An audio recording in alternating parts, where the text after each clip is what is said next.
That display is really clever. I haven't folded the pages back in like that. I don't really like it, but as long as you don't leave them like that for hours, it's Yes. actually a really simple way of them.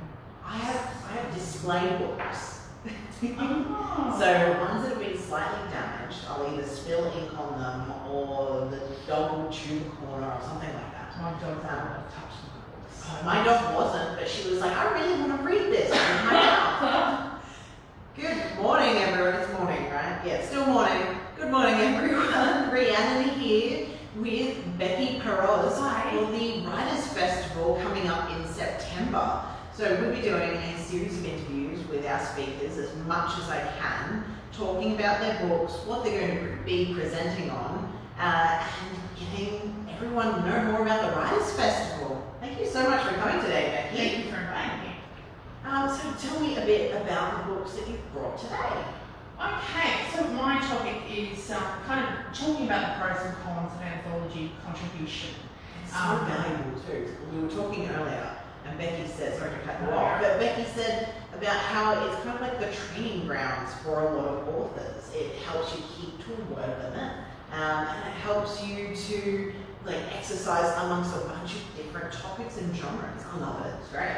Yeah, and also like test your writing style. I think is probably one of the really interesting aspects to anthology that maybe people don't think is, you know, there's short writing, like, you know, 100-word flash fiction, 1,000-word flash fiction, then there's novella and story and kids books and YA and.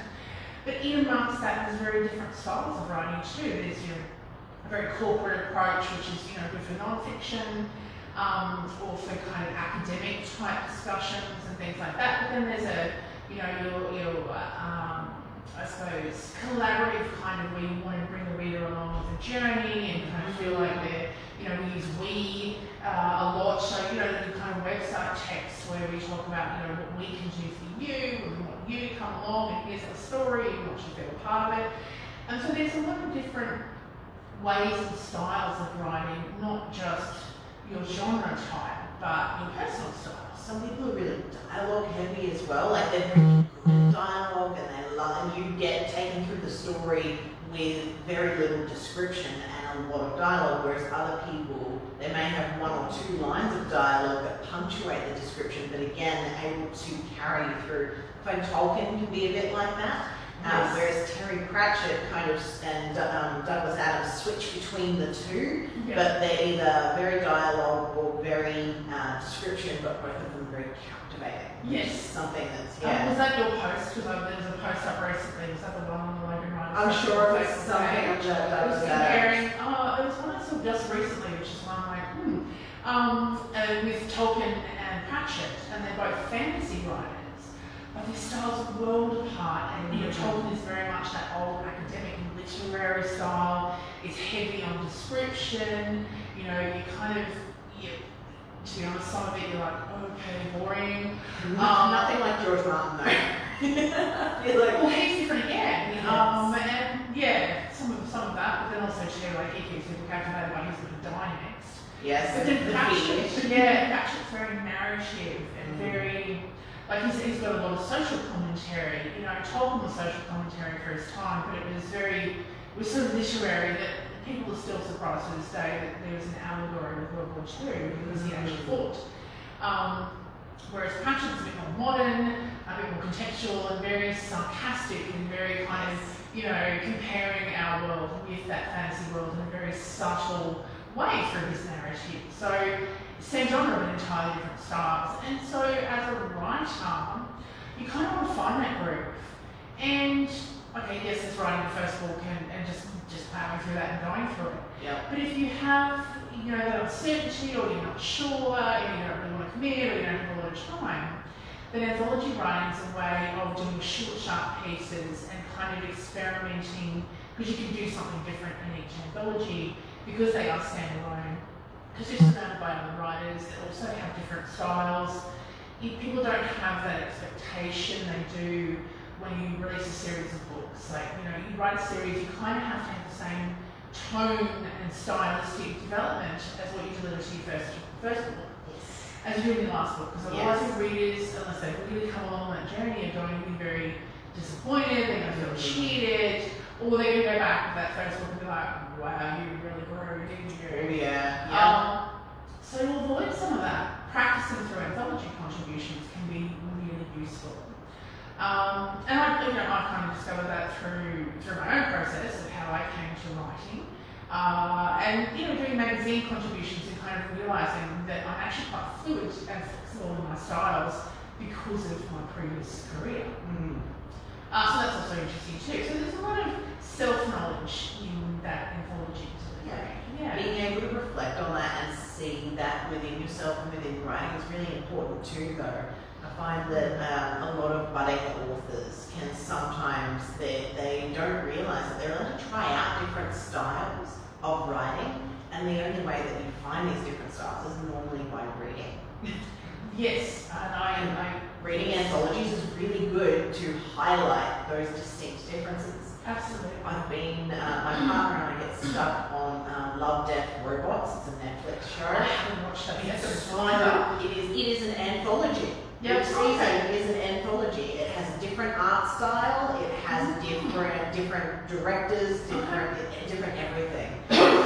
So none of the stories follow on from each other each episode, which sometimes can be only like 5 to 10 minutes, is completely different from the next one. And I find that, but they've all got the theme somewhere in there of either love, death, or robots, or a combination of them. And I love Australian author too, by the way. Apparently. Really? An Australian publishing company I heard actually got that news too. So, oh, wonderful. That's what I love to hear. Well, there's another advantage of anthology writing is that if you're in the right space and you get the topic, particularly with this streaming demand we have, there's so much scope out there, you may just plug into that particular type of scenario where something like that gets picked up. Yeah. Now, I don't know if the writers get the royalty, I don't know too much about it, I just know that was through a very small Australian publishing house that sort of was pivoting at the time and somehow managed to capture the attention. So, fantastic. Absolutely phenomenal. And that's, I suppose, that leads me to another benefit, is that you never know who's reading the anthologies. Yes. Because there's more people, there's a broader scope of writers, all of those writers are then marketing to their audience. You're actually collaborating in an audience build and a more global market space. So you never know who on the other side of the world is reading your words and really resonating with that. So in terms of business building and setting your authority in a certain space, it can have some really powerful benefits in that place as well.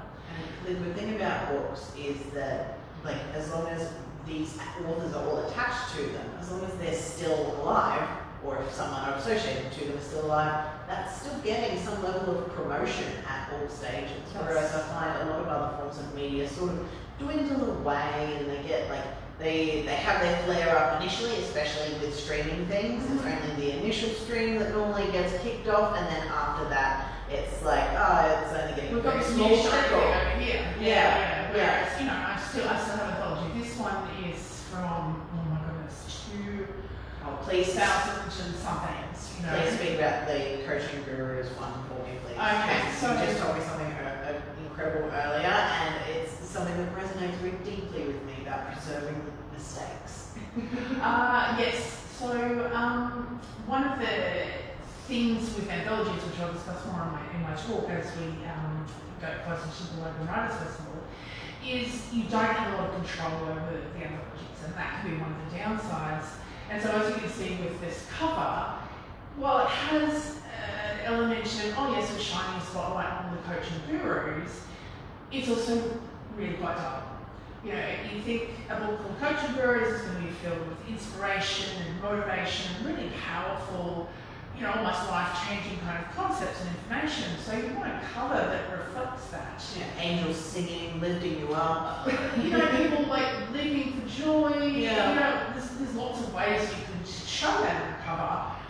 This cover does not demonstrate that in any way. It's quite bland, it's quite dull. If you're colourblind, you probably can't even see the maroon to black contrast. And so yeah, that's right. So, and you kind of have to look at it a bit before you go, oh, it's a spotlight, because otherwise it's just like a blob. So, these are things that you have to weigh up in your anthology kind of searching, is that you don't necessarily have control over that. You don't have control over the order you appear in the book, And you know, there's a few other things that, as I said, we'll talk about in my actual presentation on the day, that is worth considering so that you pick the right anthologies for you. And sometimes you'll learn the right anthologies by doing the wrong anthologies. But you know, and that's what we're all about, is kind of an emerging and beginning writer. If you learn from others who, like me, just went, oh my god, I'm just going to write for everything. Yes. When I first discovered, oh my god, I love writing. Then you can produce some of those costs and some of those mistakes and some of those sort of cringy moments where you're like, oh no, I didn't really contribute to that book. It wasn't me, someone else used my name.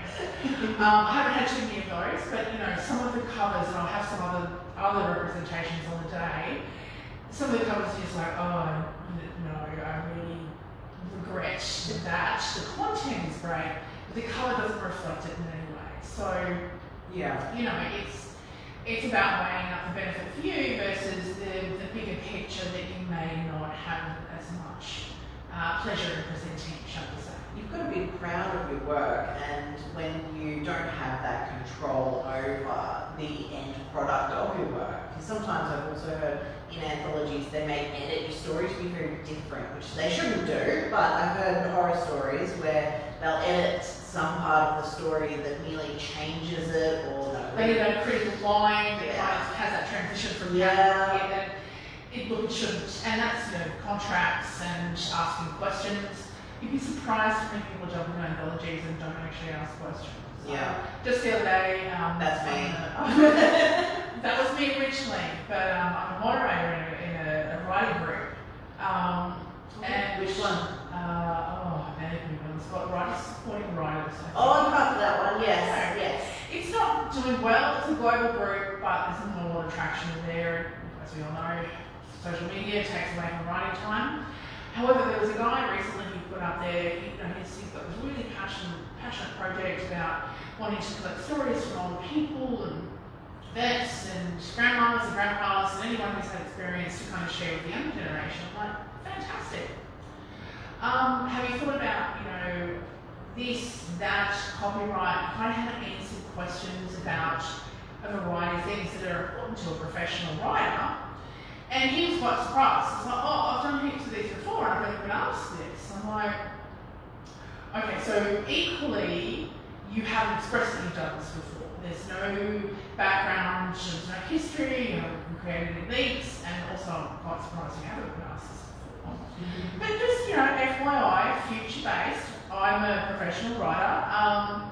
I would be asking these questions, and the funny thing, he hasn't come back and answered any of them. It's like, oh no, good to know. And then you kind of left it there. Okay, so you don't want me in your book because you're not answering these questions. However, but you know, that's why it's really important to have the conversations, particularly around copyright.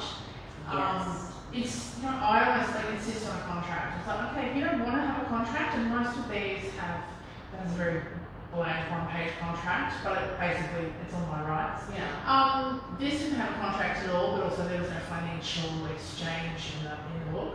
And this is my own book, so you know, I have a contract with myself. Yes. But copyright is such a sensitive topic and complex legally. At the end of the day, you are owning your own copyright. In Australia, you technically get to keep it. Yes. If you were signed away in a contract because you haven't read the contract or it wasn't clear, then you know there's not much you can do about it. That sort of thing. So I have a Patreon, and I will often use the stories from my anthologies that I give to other people to put in theirs. I'll put those on my Patreon first because I'm like, well, you guys get to see everything before anyone else does. And so you've got to be very careful when you sign contracts like that. Most of the ones have been like, yeah, this is free, this is just a promotional thing for everyone, dump your books in here, that sort of Some stuff. of them you're not allowed to publish anyway. Yes. You know, if they want it to be nice and clean and just there. So then you've got a 6 months or a 12 months limitation and you can't actually use it anywhere else. That's my scheduling tool is really handy. Well, that's also when asking yourself why. Yes. And what are they doing with it and what's the benefit? You know, you can't repurpose your contributions, then you really want to be looking for other benefits, like we talked about at the start, where it's more exploration of the writing style and sort of weighing that up. Because one of the things I've done to repurpose my content is obviously I've contributed to about 10 in this series. I've written magazines, and I've done quite a bit to kind of immerse myself in a lot of different writing styles in my first sort of 3 to 5 years of discovering that I love writing. How long have you been writing for? Non-technically, I've been writing since 2013. Yeah, so about 7 years. That doesn't seem long enough, but it seems like forever. When I find that when you get that little spark, when your inner child suddenly is like, no, I've wanted to do this for ages and you finally gonna let me do it. It's kind of like you just release the horses into the paddock and it goes crazy. Yes. And it is all enveloping. Like Yeah. it's what you think about. You start thinking in writing. Yeah, I think it was 2013 or 2006. I've done my math wrong. 7 years ago. It sounds about right. However, and the reason I asked not to say non-technically is because I am an engineering project manager and have 30 years in the construction industry, which doesn't lead to the thick of creative writing anyway. But technically, all I did was write. You don't think of being a writer as a project manager because you're project managing, but everything is documented through email or procedures or project plans or business reports or monthly reports. That's all writing. Yeah. And, because I work with a lot of guys, and a lot of the guys, they are skilled at building and electronics and trades and things like that. So writing isn't kind of their thing. So they're like, oh, you can type fast, you write. So I kind of fell into technical writing a lot through that process. So when I started creatively, I was approached by someone, loved your profile, fell for the old vanity press. I'm like, you're amazing, we'd love to have something from you, it's only going to cost you this much. But I was curious about it, so I jumped in, and first chapter is in here. And I'm still proud to read it, I still go back and go, that's okay for a first crack at creative writing. But yeah, what it did was like, wow. Suddenly the doors are open. I don't have structure and I don't have, it must fall into these categories and I don't have, you've got to do a monthly report 3 pages that tells everything. I don't have all these confines that I have in technical writing. I was like, this is fun. And of course, because I worked in construction, I have a lot to say on leadership. I've done coaching qualifications and coached a lot of people. I mentor a lot of young people through the industry with all my years of experience. You can't tell, but I look so young. Not a day over 25. Yeah, 25 plus GST. I'm just not saying which time. For the GST. Yeah, so I have a lot to offer on, come overcoming imposter syndrome and confidence and conflict resolution and leadership and. So I've really found a niche in that space where it's creative writing, but it's non-fiction and it's still somewhat technical in the delivery because I'm offering how-tos and solutions, but it's just so much more freeing because I have, here's the start, here's the end, here's what I want to write, and I pretty much have freedom in that space. Sometimes as natural storytellers as well, I find that some of the other authors that I've spoken to have said that they get in the waffle and they can't get out of the waffling, and then other people are like, well, I can't do the waffle, all I do is the action, and then I can't figure out how to join the bits of action. Yeah, and create that sense of place and time and all the rest of it. And I'm an underwriter, I'm an engineer, by training kind of thing. It's like this happened, this happened, this happened, this happened, this is the conclusion, it's done.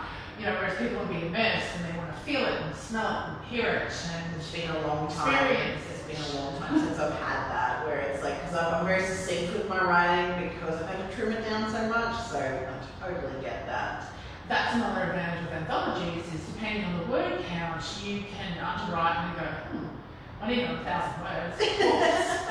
Or, oh my god, I've got to cut 2,000 words. So it's really good practice for kind of finding that balance of what message do I want to give, how much of it is waffle, how much more do I need, what have I left out, what have I kind of included that's not relevant. The gym training for writing. It's CrossFit or something. It's your boot camp for writers. I love it. That's what I should have called the talk. The boot camp, but we can change the name. Anthology boot camp. So there's a lot of benefit to it. As I said, there's some pitfalls and things like that which I'll go through during my delivery at the festival. But at the end of the day, it's something I love. So this is my most recent one. I've only just received the book. I haven't even read it. I just have to say, I absolutely love that cover. I might take it up to the camera in a minute, but it's just stunning. It's such a powerful piece of artwork. And you can see the contrast. So I thought this one was gorgeous. You can see the contrast in that power. Like this is a warrior queen. It's talking about the Morrigan, which is an ancient sort of Irish goddess who may or may not have lived. So there's poetry and there's artwork and there's personal stories of how people relate. And I really wanted to have a crack at this book because it was so different. You know, it's not leadership and it's not, you know, performance management and it's not empowering, although it could be, and I do hope that it has those elements in it, but it's really something a lot more, I suppose, spiritual and soulful, and I've never written really anything in that space, so I really wanted to kind of extend myself out and kind of put myself in a bit of an uncomfortable spot. You know, it's personal and it's a bit revealing, and like I said, it's kind of tapping into that sort of woo element of spirits and goddesses and that other. And, you know, actually suits the Morrigan really well. It does. In Irish mythology, she's more or less the goddess that is the one that kind of cracks through all of the junk around you, all of the facade, So all warrior of the queen, as they call it. She is like, I'm not dealing with your, can I say shit on camera? You know, off of the head kind of thing. Yeah, Like, she is. Well, it charges into battle bare-breasted. That sort of Absolutely. woman. She's that kind of story. Mhm. And so that's a really powerful image which kind of suits my bigger brand, but just something really different for me to write. So that was sort of why I wanted to jump into that one. And again, you know, as you write these things and you go through, you learn something more about your style and yourself, and it was quite emotional. And I'm an engineer and project manager or construction, you know, emotions are kind of like, whatever. Yeah. So writing something that was really visceral was a challenge. And that's why I wanted to do it. I wanted to kind of put myself in that uncomfortable space and give it a really good crack. So, you know, that anthology, I didn't have to pay to contribute, but I also equally get nothing really from it. But I got my process from it with that sort of challenge and that uncomfortable space, and something really, really different to write with. And, you know, again, it's opened me up to a different way of expressing my story, and a different way of telling my story, and a different way of relating my story to a different audience. You know, this is a very different audience to someone who's picking up this book, which is very clean lines and practical and has that sort of subtlety of peeling back the layers for yourself and all that sort of thing. So, and that's why I thought these three covers are a really good contrast in terms of kind of showcasing what anthologies can do, how they work, and sometimes how they don't necessarily work for you. So I can't wait to hear your talk. I know it's not going to be half an hour, like picture frames and all this stuff. But it's going to be half an hour of you talking with your presentation, then about 10-15 minutes for questioning, just so we've got enough time to change over and get the slides ready for the next speaker. But when you are there, you can be at your stall for the whole 2 days. So people can still come and talk to you, they can buy your books, and they can sign up for your email list as well and make sure that they stay in contact with you, because this is like all of the authors they need to speak to you, because being in an anthology is such a good training ground for them. It is. And the festival is designed for that sort of that new author and that wondering, can I, should I, do I have what it takes? And this is, you know, one of the easiest and least confronting ways to kind of give it a crack. Like, even writing for magazines has its own set of challenges, apart from finding the magazines and then, you know, the, again, lack of control over necessarily how that's presented, but also to me that word count is very short, and it's in terms of finding your style, writing an 800 to 1,000 words of an article is very different to wanting to write 100,000, 80,000, 100,000, 120,000 word book. Yeah. Whereas the anthology, you know, 3,000 to 5,000 word limit, which is generally where they sit, you have a chance to tell a story, you have a chance to kind of explore, engage emotionally, and, you know, use all the senses to really bring that text alive that you don't really have time for in a magazine. No, it's definitely very, because whenever you read,